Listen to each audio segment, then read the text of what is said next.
कश्मीर की धरती पर हुआ राष्ट्रीय चिन्ह पर हमला।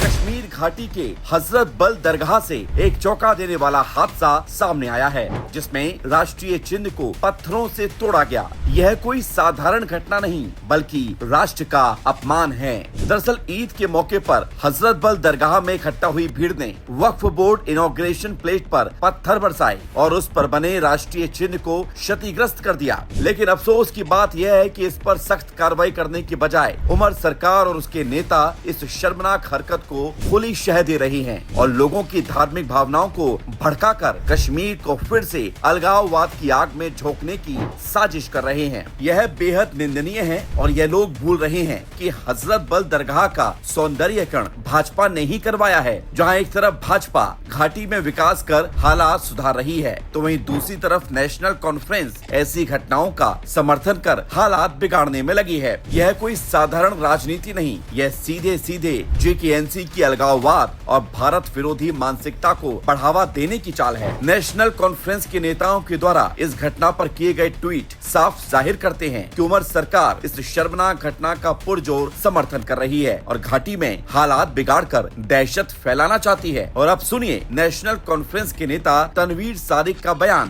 पहले तो उनको शर्म आनी चाहिए वीसी साहिबा को कि वो धमकी देने लगी है हर किसी को एफआईआर के खिलाफ कि हम एफआईआर करेंगे, जहां उनकी ये कोशिश होनी चाहिए थी लोगों से माफ़ी मांगने की, और इतनी उनकी अक्ल होनी चाहिए कि इस्लाम इसकी इजाज़त नहीं देता है। मैं तो एक्सपेक्ट करा था वो प्रेस कॉन्फ्रेंस दे के लोगों से माफ़ी मांगेगी और अपनी गलतियां सुधारेगी। यह कौन सी गलती की बात कर रही हैं? क्या उद्घाटन पट्टिका पर राष्ट्रीय चिन्ह होना गलती है? अगर ये गलती है तो फिर उसी राष्ट्रीय चिन्ह वाले नोटों को दरगाह में क्यों चढ़ाया जाता है? और तो और सीएम उमर अब्दुल्ला भी वक्फ बोर्ड को ही माफी मांगने के लिए कह रही हैं। ये कहे कि ना हाँ जी हमसे गलती हुई, पत्थर पे ये होना नहीं चाहिए था। सच्चाई यह है कि दशकों से नेशनल कॉन्फ्रेंस कश्मीर में अलगाववाद को बढ़ावा देती आई है। आज जब घाटी में शांति और विकास की नई शुरुआत हुई है, तो यह नेशनल कॉन्फ्रेंस को बर्दाश्त नहीं हो रहा। सिर्फ सत्ता की भूख और राजनीतिक फायदे के लिए जेकेएनसी जम्मू कश्मीर को फिर से हिंसा और नफरत की आग में झोंकना चाहती है।